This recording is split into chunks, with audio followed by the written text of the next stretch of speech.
Hey, One Detroit, I'm Christy McDonald, and here's what's coming up this week on Arts and Culture.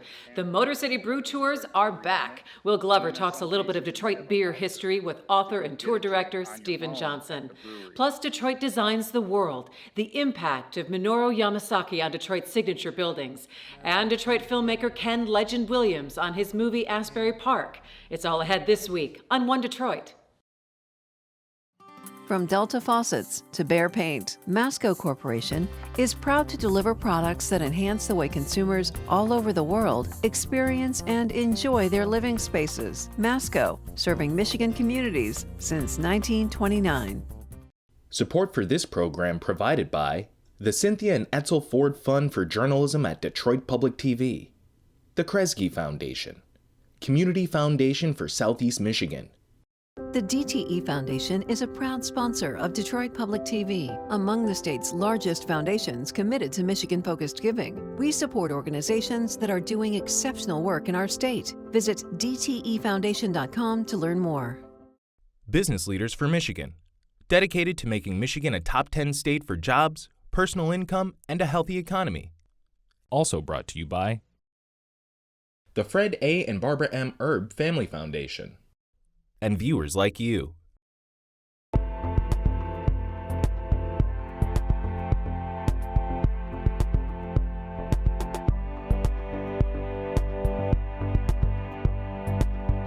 Hi there, and welcome to One Detroit Arts and Culture. I'm Christy McDonald. Thanks so much for joining me. This show is all about our local connection to arts, theater, cultural organizations, and concerts during the pandemic. We're bringing you performances, stories about your favorite places and people, and historical perspective. Detroit's unique culture is something to be celebrated, and we do it each week right here on Detroit Public Television. Coming up on this week's show, we'll explore the design legacy of Minoru Yamasaki right here in Detroit and his influence around the world. Then the new movie Asbury Park that's out now by Detroit filmmaker Ken Legend Williams. He tells Stephen Henderson how it explores mental illness and police brutality, and it was all filmed right here. But we are starting off tonight with beer. See, I knew I got your attention. As more people are getting vaccinated and feel safer interacting, the Motor City Brew Tours are back on. Will Glover talked with Stephen Johnson, tour operator and author, on why Detroit's beer history is such a draw. Eventually, they relocated themselves back over here into Eastern Market and formed the name Detroit Brewing Company. How did the brew tours start? It seems like an idea that anyone who's ever had a beer anywhere would come up with, but nobody ever actually does it. So tell me how you got here.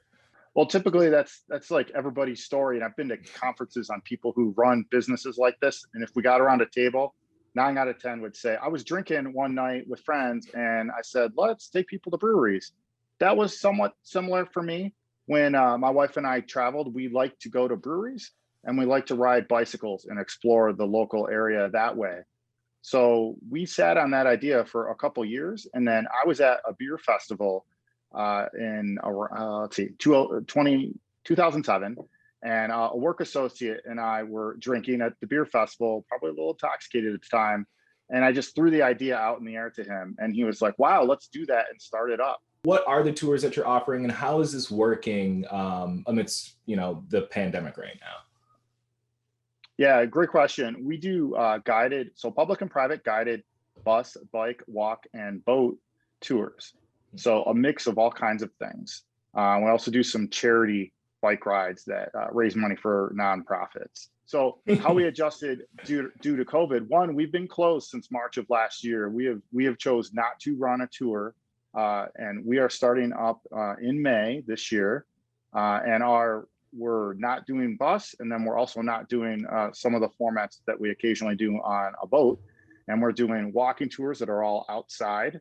So we're not taking you into breweries. You'll learn about beer history and other things on the walking tours. And then you'll get what we're calling an adult goodie bag. And what that is it's the adult version of getting your little to-go gift that maybe you'd give a kid at the end of a party.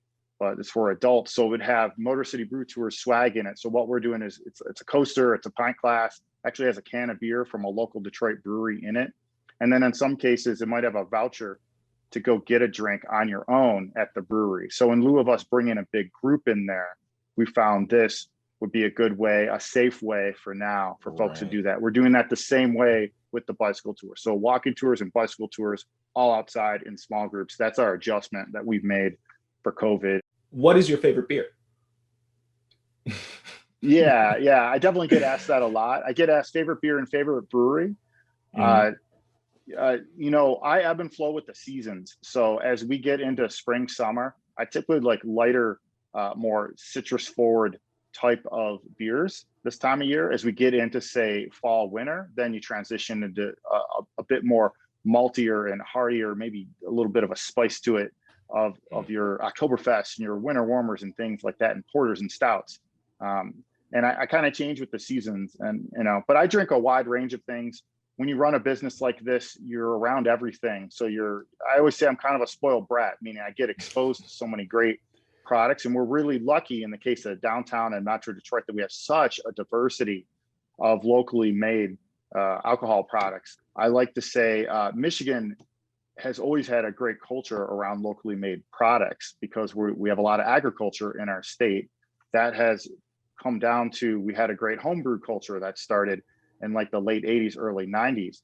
As that matured, that brought more of those folks that were making products in their basements and in their garages to the forefront of, hey, I could open a brewery or make hard cider or mead, and I could sell that. And as the public has become more aware of all these options, they've shifted what they consume, and now they search it out. Where can people go to book themselves a beer tour, and where can they go if they want to hear the beer tour guy? Yes, if they go to MotorCityBrewTours.com or Facebook or Instagram or any online profile that has our name next to it, it will link you back to our website. Right on the homepage of the website, you can learn about all the public tours or the private tours if you're interested in that. You can get the link and subscribe to the podcast. And you can also buy the book if that interests you. Or you could just hear the book live by coming on one of our great walking tours that we're going to do on Detroit beer history in the Eastern Market area. You can find out more about the tours. Just head to our website at onedetroitpbs.org. But when we're talking Detroit beer history, why stop there? Let's have our documentary, Detroit Remember When, made in the Motor City, give us some more beer love.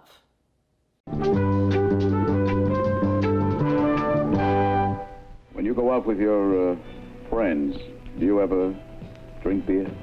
Pop, Come please. on, son, be honest with me. Do you drink beer? Of course I drink beer, Pop. I'm 29 years old. If you're of a certain age and you lived in Detroit, you know about America's only fire-brewed beer. Pop, listen to me. I drink Stroh's.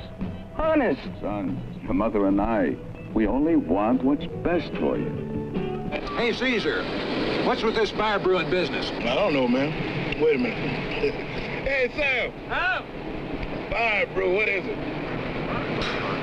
Hey, Nick! You drink Stroh's? Fire brewing! What is it? What? I'm not doing this because Stroh's is America's only fire-brewed beer. What do I know from fire brewing? Their beer was not made in electric kettles. It had a flame underneath it, man, and that made it special. And I'm not doing it because According to Stroh's, fire brewing mellowed the beer, made it smoother. I'm doing it because I love the taste. And besides, I'm getting a lot of bread to admit it. It dates all the way back to 1909 when Julius Stroh was touring breweries in Germany. So we tasted and tested and compared. The styles of beer that he liked particularly turned out to be fire brewed. They were brewed in kettles heated with a direct flame. The Stroh family had already been making beer in Detroit for half a century when the fire brewing process started. So my great-great-grandfather arrived here with $200 in 1849. Well, that was enough to get started. Bernard Stroh came with a wave of Germans to the Midwest, political refugees of the German Revolution of 1848. Bernard started the business in 1850, just east of downtown Detroit, off Gratiot Avenue. By the 1860s, he built a great big new brewery, and he was the largest brewer in Michigan by then.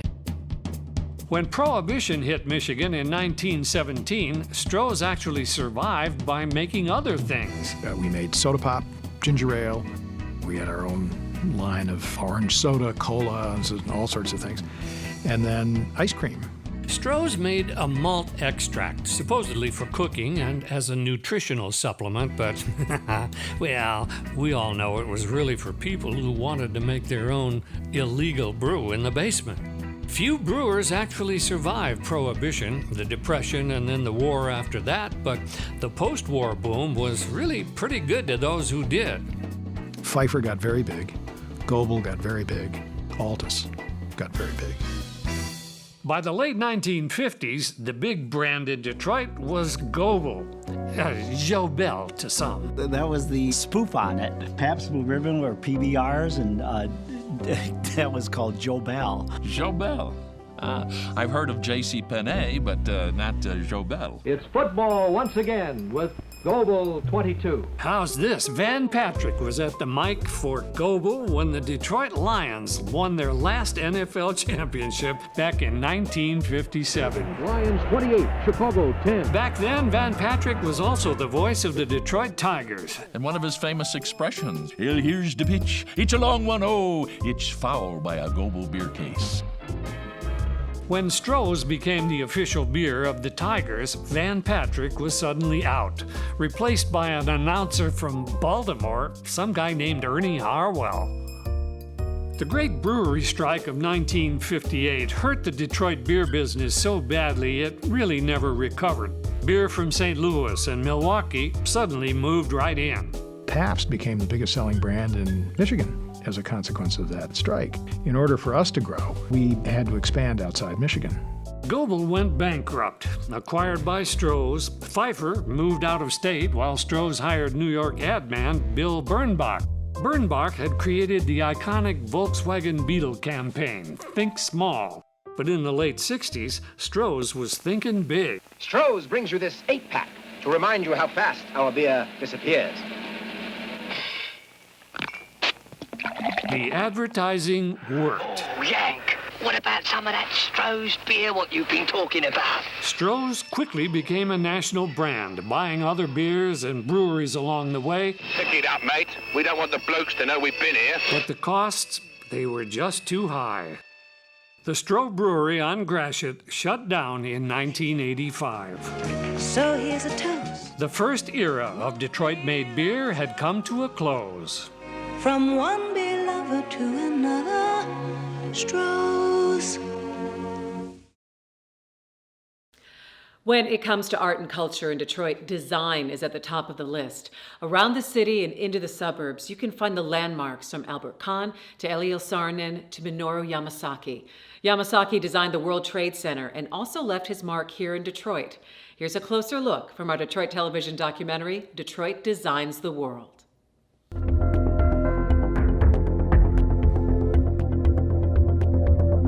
We remember Yamasaki today as the designer of the World Trade Center in New York, the Twin Towers that unfortunately were lost on 9/11.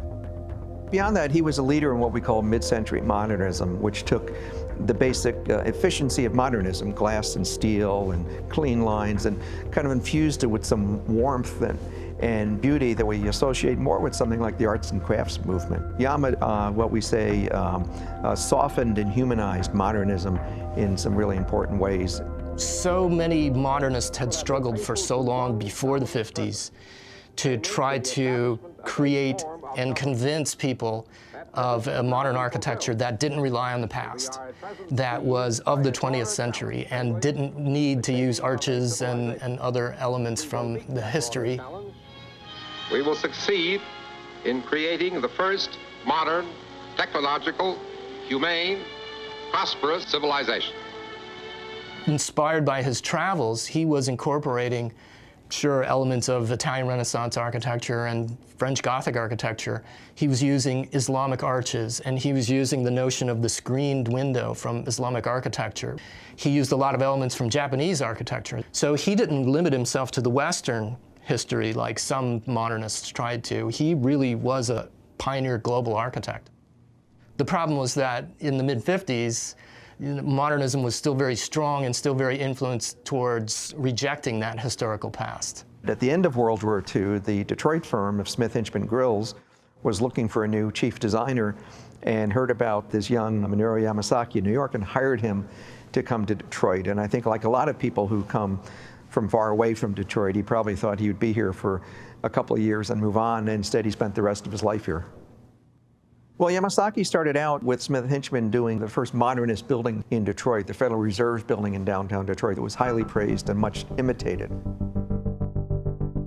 As early as 1948, he was really pushing the envelope for these sleek lines and large glass windows, and the annex is a beautiful example of that. People walk by every day and don't even really notice that that is one of the most famous architects in the world. He got his reputation fairly quickly here. He did schools everywhere, and then he became Wayne State University's almost in-house architect. He did their McGregor Conference Center on the campus, which is one of his very best buildings, and by that time his reputation was growing and he started doing buildings around America and around the world. McGregor is really, I think, in the architectural world considered to be his masterpiece. It's one of the first buildings he designed after his world tour. And it goes farther, I think, than any other work that he did in terms of incorporating disparate elements and disparate influences from around the world.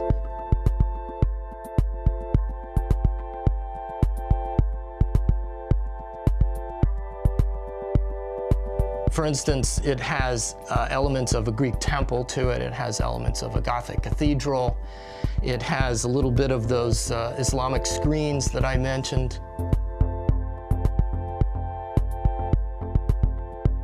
Pools outside the building. It's a very Japanese sort of atmosphere. And he kind of brings all these different ideas together. And in the other work that he does after this, he never seems to reach out to as many different kind of influences as he did at McGregor. Plus McGregor, I think, is just well done in terms of the details and the proportions and the relationship between the inside and the outside. In the 50s, Yama began to work on a project for the Michigan Consolidated Gas Company, which needed a new headquarters, and he created what is now known as One Woodward, a skyscraper. It was his first skyscraper. People don't realize this, but it wasn't even completed at the time that he was hired to do the World Trade Center, which was going to be the world's tallest buildings, and here he had just a couple of tall building designs under his belt. But one of the things that's evident even in that building, his first skyscraper, is that he's looking for a different way to do it. The typical way of designing skyscrapers back then and constructing them was you use a steel frame and you build it up as many stories as you need, and then you cover it with some sort of skin, which at that point was a lot of glass and maybe a little bit of metal. And he felt like that was becoming too kind of commercial and packaged, and he wanted to find a different kind of expression. One thing that Yamasaki was always trying to do in his public buildings is to bring the public in, to have them feel comfortable, to have the buildings be beautiful. I think one of the other criticisms that struck me as I researched his work was the number of times that he used the word beauty in the 50s and 60s when other architects weren't. When I think about what Yamasaki gave to architecture, besides a lot of great buildings that are still there and will be there, like McGregor, at the same time, the notion that any important public building needs to have some outdoor space for users, a plaza, landscaping, greenways, bike paths, a sculpture garden, anything like that, that is so part of our architectural and planning DNA now that you can't conceive of an important building that would ignore that stuff.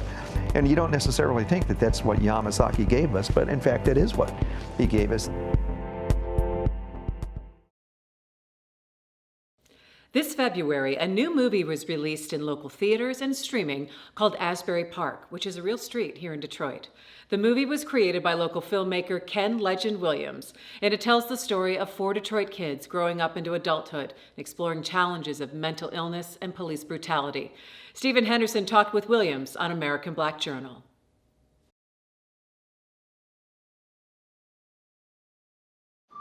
Let me ask you a question. What's the first thought that goes through your mind when the police rolls up on you? Where you running, huh? Yeah, slow down, boy. I hope I don't get a ticket.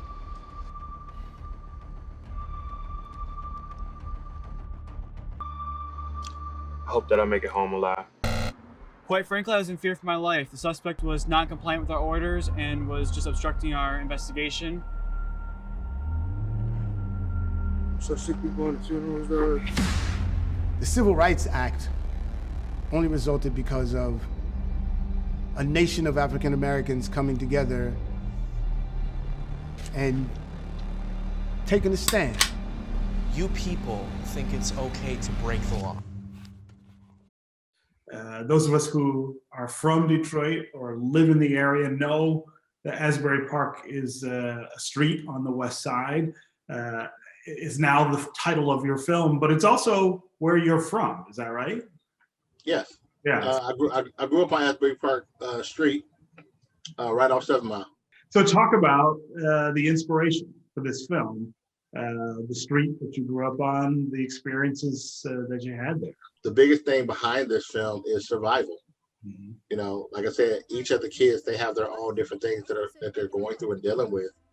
And I thought it would be interesting to see this from kids' perspective. You know, there are so many things that are going on in the world right now with police brutality, mental health awareness, you know, just a lot of different things. And as adults, we have a hard time grasping our heads around it and, you know, and dealing with it. So to be able to see this from a kid's perspective, I think is necessary. Yeah. You know, because I'm a parent and I know, you know, as I watch the news and see the things that are going on, I know how I'm trying to deal with it and gravitate to it. And I think just as a community, we just have to do a better job of, you know, actually checking to see what's going on with our kids, to see how they're dealing with it, to see what they think about it. Because I think if we did that, I think we'll really be blown away by some of the responses that we get, because they're not stupid.